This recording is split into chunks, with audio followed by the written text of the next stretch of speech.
بسم اللہ الرحمن الرحیم۔ ناظرین، صفحہ نمبر ہے 57 آج کا پہلا ویلاگ آپ کی خدمت میں پیش کیا جا رہا ہے۔ سیرت النبی جلد دوم۔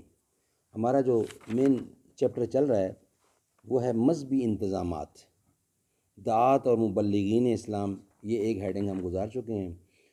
ان کی تعلیم و تربیت، یہ دوسرا ہیڈنگ تھا، یہ بھی جا چکا۔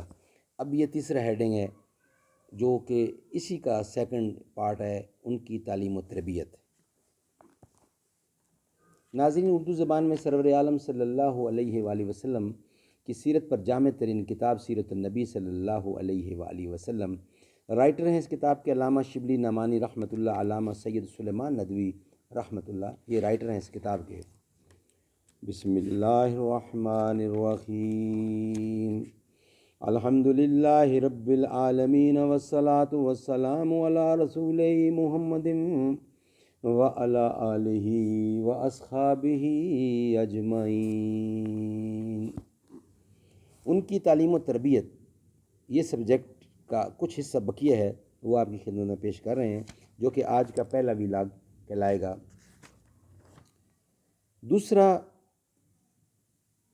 مستقل طریقہ درس کا تھا،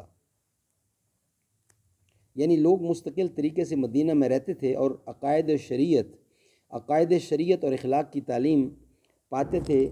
ان کے لیے صفحہ خاص درسگاہ تھی صفحہ، اور اس میں زیادہ تر وہ لوگ قیام کرتے تھے جو تمام دنیاوی تعلقات سے آزاد ہو کر شب و روز زہد و عبادت اور زیادہ تر خدمت علم میں مصروف رہتے تھے۔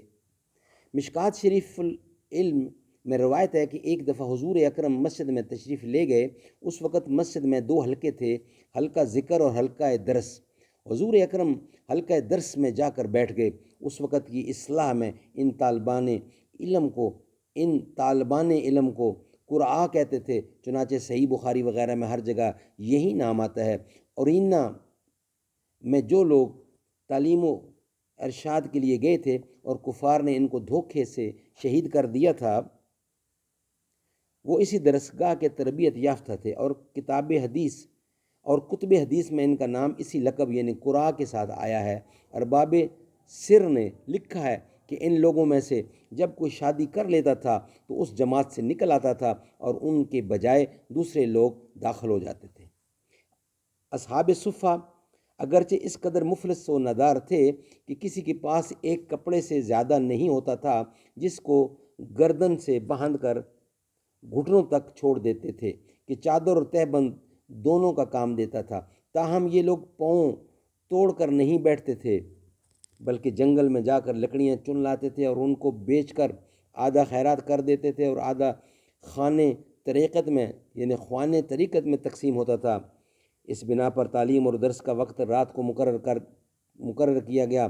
بعض روایتوں سے معلوم ہوتا ہے کہ اس درسگاہ کے معلمین میں سے حضرت عبادہ بن الصامت بھی تھے، جو مشہور صاحب علم تھے اور جن کو حضرت عمر نے اپنے زمانے خلافت میں تعلیم و فقہ و قرآن کے لیے فلسطین بھیجا تھا۔ ابو داؤد میں حضرت عبادہ بن صامت سے روایت ہے،